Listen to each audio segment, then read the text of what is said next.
Okay, to continue,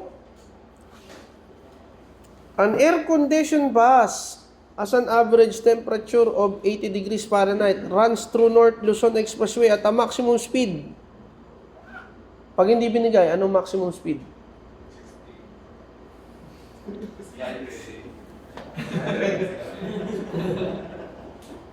The maximum speed for passenger vehicles tapos mga trucks, 80. Okay? The minimum speed is 60. Okay? Okay, average temperature of 80 degrees Fahrenheit runs through NLEX at a maximum speed of 80 kilometers per hour. Develops a kinetic energy of 8,000 kilojoules. Okay? 8,000 kilojoules. Yan yung kanyang kinetic energy. What is the average weight of 80 passengers in kilograms, including the driver and conductor? Ilang tao lahat sila? Okay? 80 passengers with the driver and the conductor.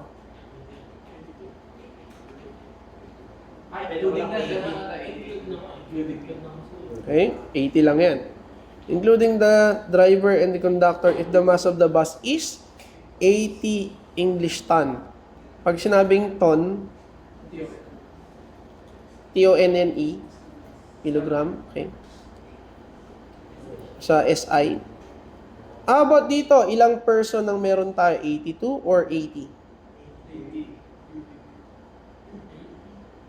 No. Pag sinabi excluding the driver, yun yung 80. Hindi siya sasama sa bilang. Pagkasama sa bilang, including 82. 82, including. 80 passengers, including the driver and the conductor. Pag excluding, ibig sabihin 80 lang. Hindi kasama sa passengers. Yung passenger, 80. Include mo yung dalawa. 82. Nalito ka agad sa English, no? Okay? So, kasama yung dalawa dyan. Kasama. Includes the driver and the... Pag sinabi inclusive of driver, inclusive, kasama na dun sa 80 yung dalawa. Including, nadagdag mo pa. Excluding, hindi kasama yung dalawa. Okay? So, hinahanap dito is the mass of the bus alone. Mass of the bus alone. The mass of the passengers. So, sir, paano natin solve? Basic yan. Ano tayo dito? Ayan. Tayo. Now, meron tayong mass ng pasahero. Mass of the passenger. Siyempre, add na natin yung dalawa, yung bus driver tsaka yung conductor. 82 yan. Plus, yung mass ng bus will be mass total. Okay? That will be the mass total moving. Okay? Sir, ano ba yung kinetic energy? Kinetic energy is equal to mv squared over 2. Yan. Sir, may KE tayo, may mass total tayo kung ma-compute natin. Okay? Meron din tayong velocity binigay dyan. Sir, 80 kilometers per hour, meron ba tayong diretsahan na conversion para maging meters per second? Meron ba? Anong gagawin mo para maging yung kilometers per hour para maging meters per second? No. You just have to divide it by 3.6. Hindi 3.6. 3.6. Yes. 1,000 and 1,000 cancel out yun. All you have to do is divide it by 3.6. Okay? So, ang hinahanap dito is the mass of the passengers.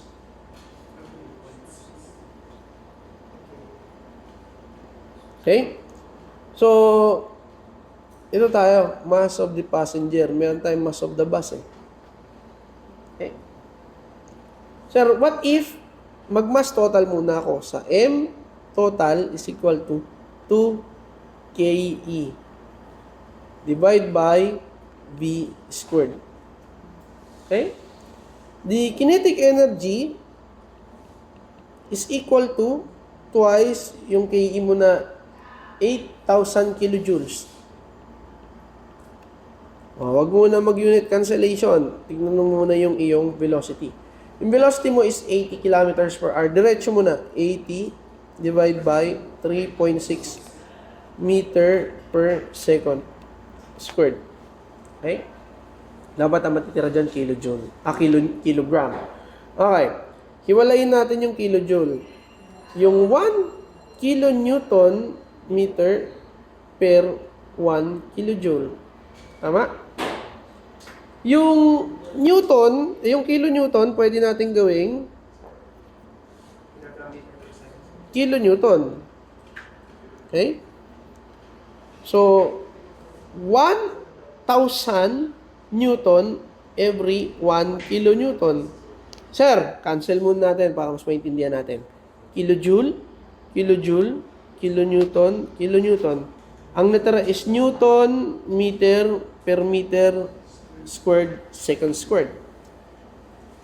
Sir, meron tayong proportionality constant dyan. Tama? So, you have to multiply it with 1 kilogram meter every Newton second squared. Ngayon, itong nasa baba, para mas malinaw, ilalabas ko na lang siya. Okay? Squared. M squared S squared. Okay. Cancel natin yung isang M dito. Isa, may matitira. Meter per second squared. Cancel na kasi nasa baba. Okay? Tapos, yung Newton, anong natira? Is in kilograms. Okay? Kilograms yan. Calculate natin. Okay. 2 times 8,000 times 1,000. Okay? Tapos, 80 divide by 3.6 squared. Meron pa ba? Wala na. That is 3,000 mass total. 32,400 kilograms. Okay. Wala pa dyan yung mass ng bus. Okay? This is equal to the mass of the bus plus mass ng passenger. Okay? Total passenger. Kaya lang yung passengers na yun kasi 82 persons yan. Okay? Tama ba? 82 persons sila. So, ang gagawin natin dito, reform natin, mass of the passengers times 82 equal to mass of the bus.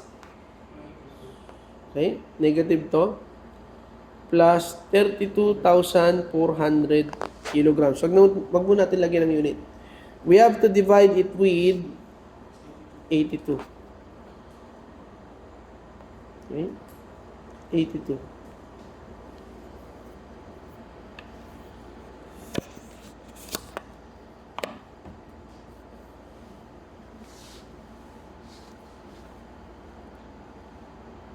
So, this is 82.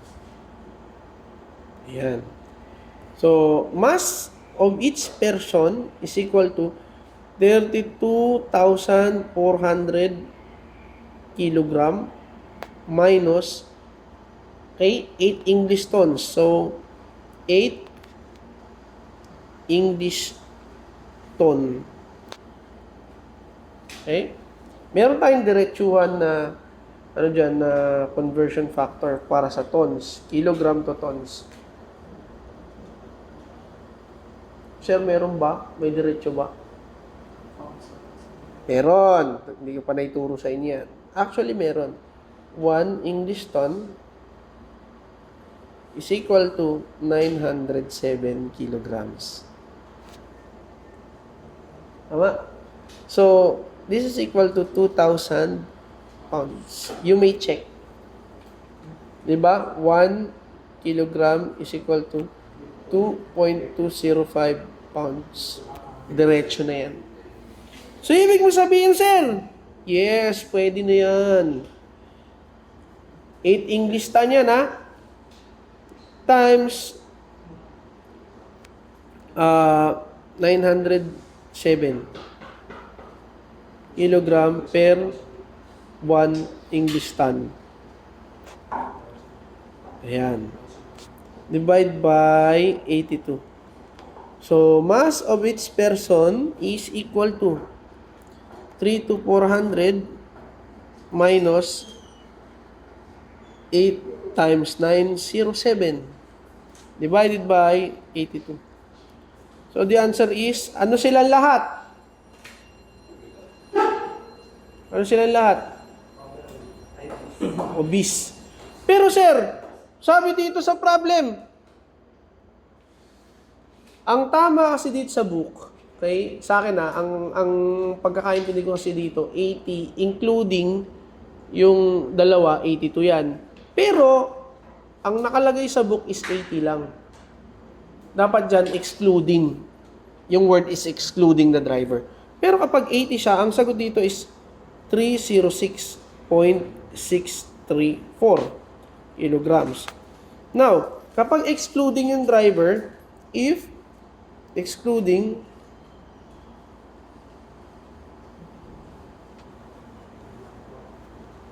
kasi di ba moving yung bus? Tama, nasa isang bus sila. Tama? Yung bus nagmo-move yan ng anong kinetic energy? 8,000 kilojoule. So, ibig sabihin, kasama yung mass nilang dalawa nung bus, anong conductor tsaka dun sa bus. Okay? Kasama yun. If excluding driver and conductor, 80 lang yan. So, MP is 3 to 400 kilogram minus 8 tons times 907 kilogram per 1 ton. Divide by 80.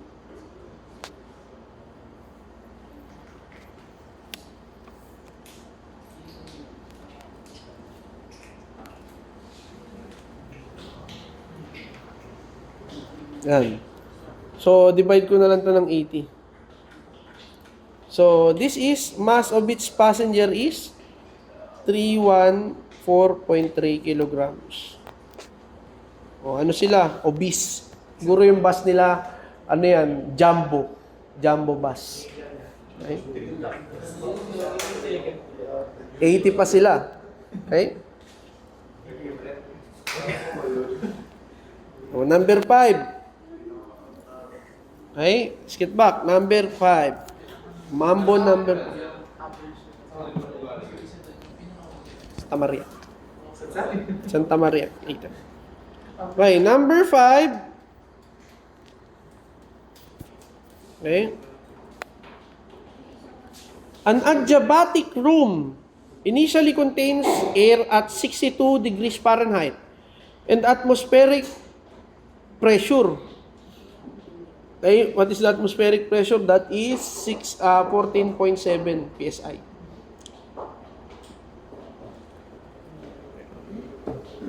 A total of 26 HP of heat have been added to attain the temperature of 126 degrees Fahrenheit. Calculate the total time elapsed, lumipas, okay, in minutes to reach that final temperature. If the dimensions of the room are 12.6 meters by 16.2 meters by 26.1 meters. So, ano to? MCB delta T or MCP delta T? Take note, the size of the room will not change. MCB. Okay? Sir, total time elapsed. Meron ba tayong mass dito? Ng air? Wala. Tama? Kasi given Okay, let us solve. So, binigyan ka dito ng adiabatic room. Okay? Meron ka daw initial temperature. Air yan, air. At 62 degrees Fahrenheit. Tapos, atmospheric 180 m. Yan. Nagdagdag daw siya ng heat, 26 HP. And then, may final temperature ka na 126 degrees Fahrenheit.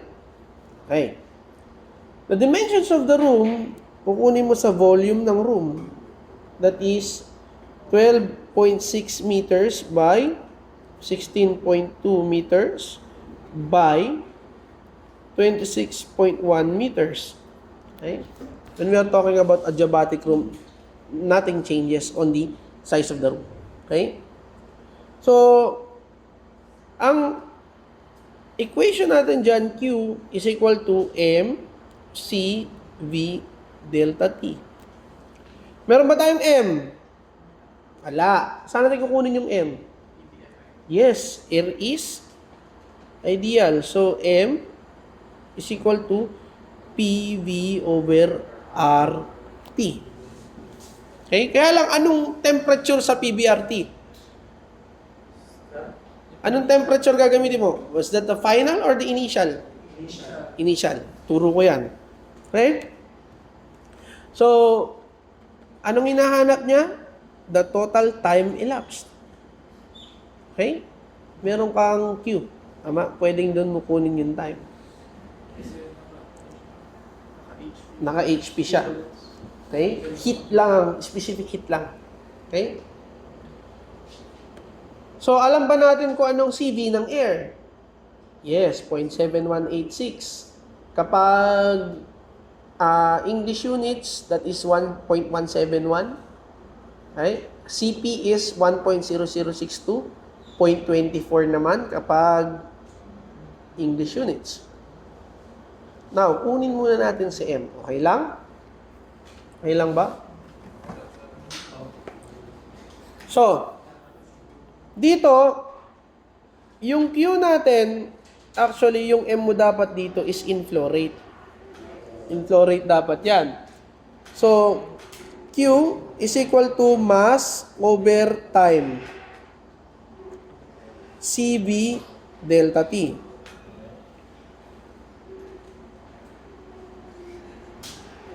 Okay? So, M is equal to PV over RT times CV delta T over time. Ang hinahanap is the time elapsed para yung room mo is mapalamig. Okay? So, time is equal to PV over RT CV delta T divided by Q. Okay? Simplify pa natin.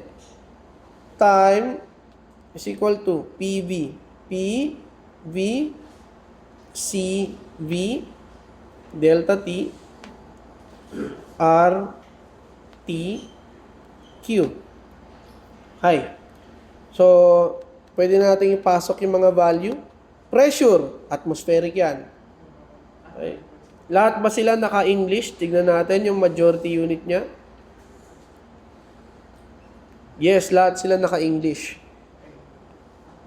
Okay? Ito lang yung maya natin. Yun lang i-convert natin. Isa lang.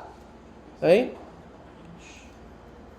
So, dito tayo. Pressure is 14.7 pound per inch squared. Okay. Tapos, meron tayong 12.6 times 16.2 times 26.1 meter cube. Mamaya ka na mag-convert. Yung CV, 0.171 BTU per pound degree Rankine. Okay. Yung delta T is 126. Ano ba? 126. 126. Hindi na. Kasi ano to, delta T. 126 minus 62 degrees Rankine. Okay? Divide natin ng R. R of air. Ano ang R ng air? 0.28708. Sa English? 53.34 feet pound per pound degree Rankine. Okay? Ang R ng air, ayan, 0.28708 kilojoule per kilogram degree Kelvin. Yan 53.34 feet pound per pound degree Rankine. Tandaan nyo to. Okay? So that is 53.34 feet pound per pound degree Rankine. Meron ka na dyan. Okay? Yung T dito, yun yung gagawin mong absolute. So that is 62 plus 460 degrees Rankine. Ayan. Tapos yung Q is 26 HP. Ilan? BTU per minute.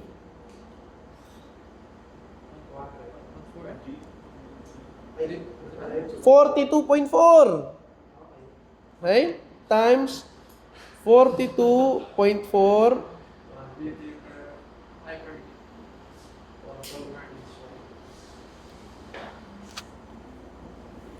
Marami pang kakainin bigas sa conversion. Okay? Anong kailangan natin sa question? The total time elapsed in minutes. Okay? Ito na lang ako convert ko is taas. So, cancel ko muna. Pwede ba ako mag-cancel dito muna? So, yung degree Rankine, degree Rankine, degree Rankine, degree Rankine. Si BTU, BTU. Ako lang pala ako ng HP dito. 42.4 BTU minute HP. Yan. So, cancel si HP, HP. Si pound, pound, pound, si pound, si pound. Okay, meron pa. Si feet. Kailangan maging feet ito.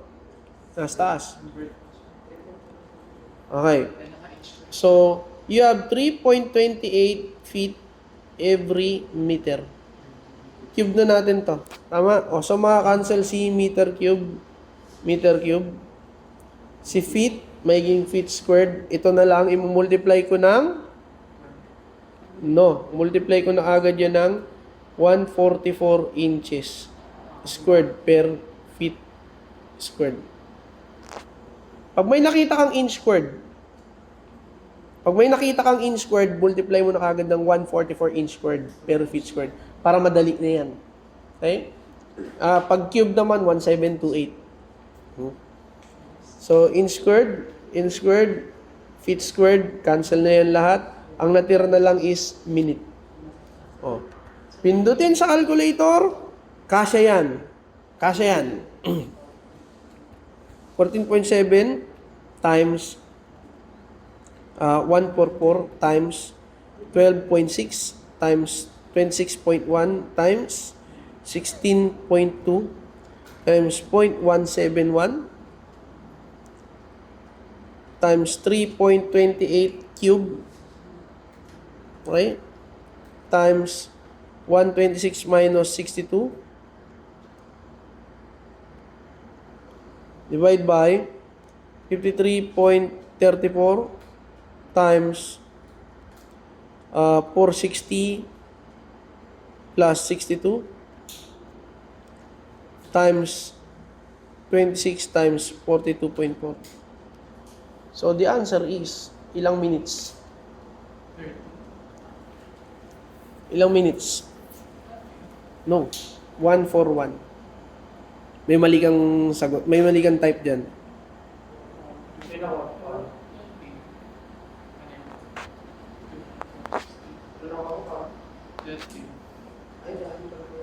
May mali kayong pindot dyan. Naka-cube tong 3.28.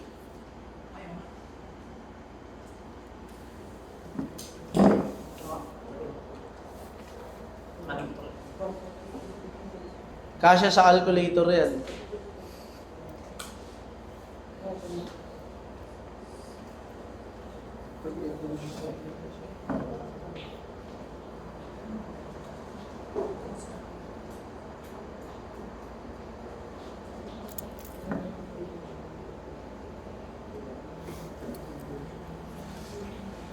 Confirm 141.8864 minutes.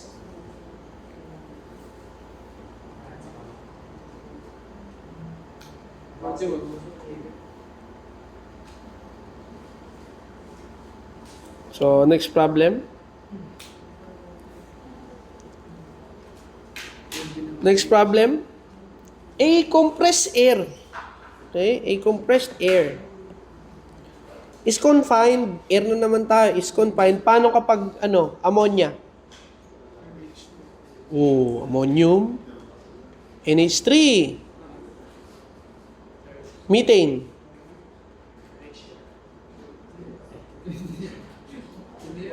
CH4. Alam dapat yan, ha? Okay. Compressed air is confined in a cylinder tank 1.5 meters in diameter. Take note, cylindrical.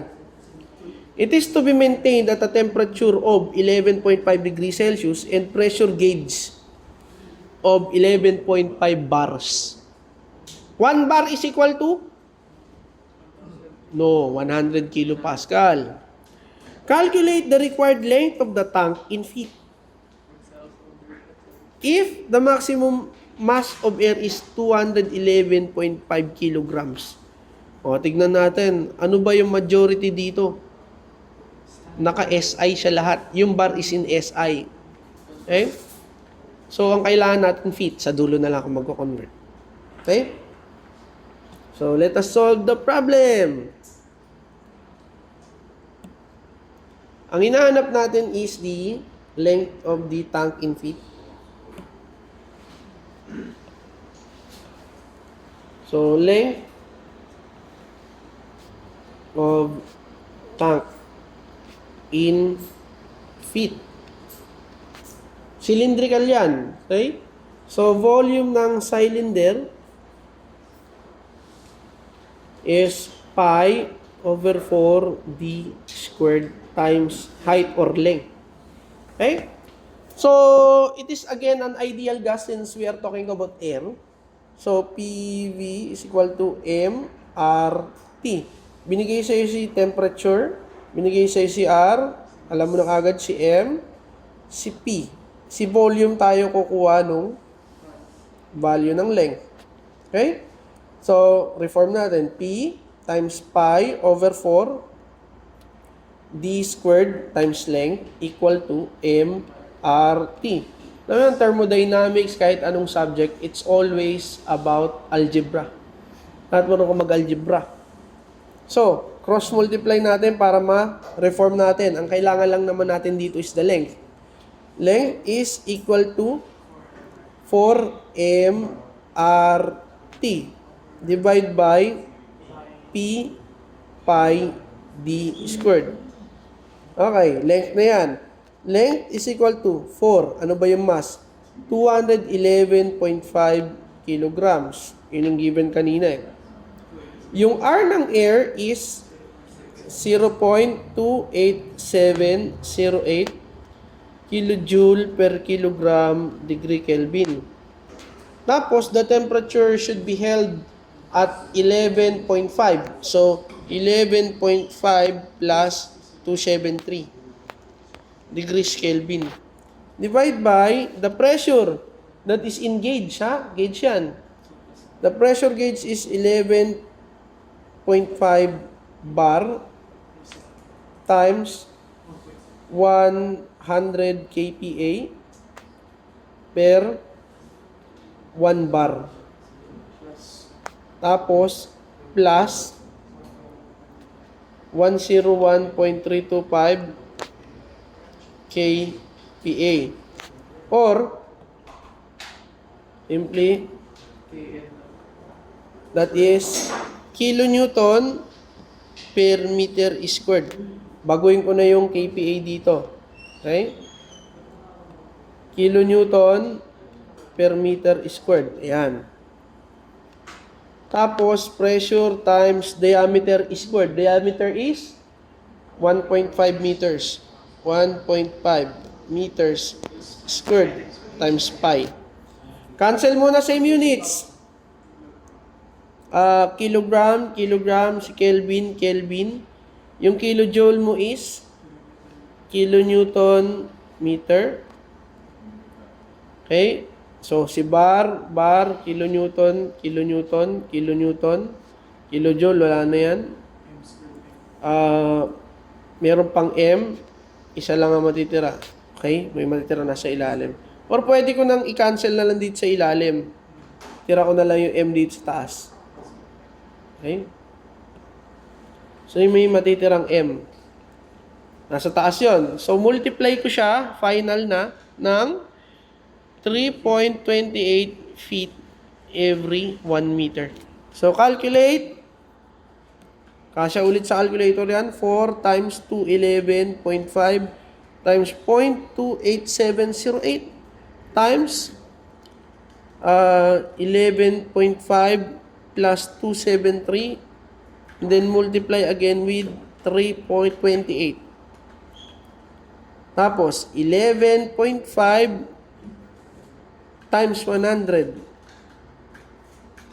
Isa pang parenthesis. Plus 101.325 times 1.5 squared times pi. So, the answer is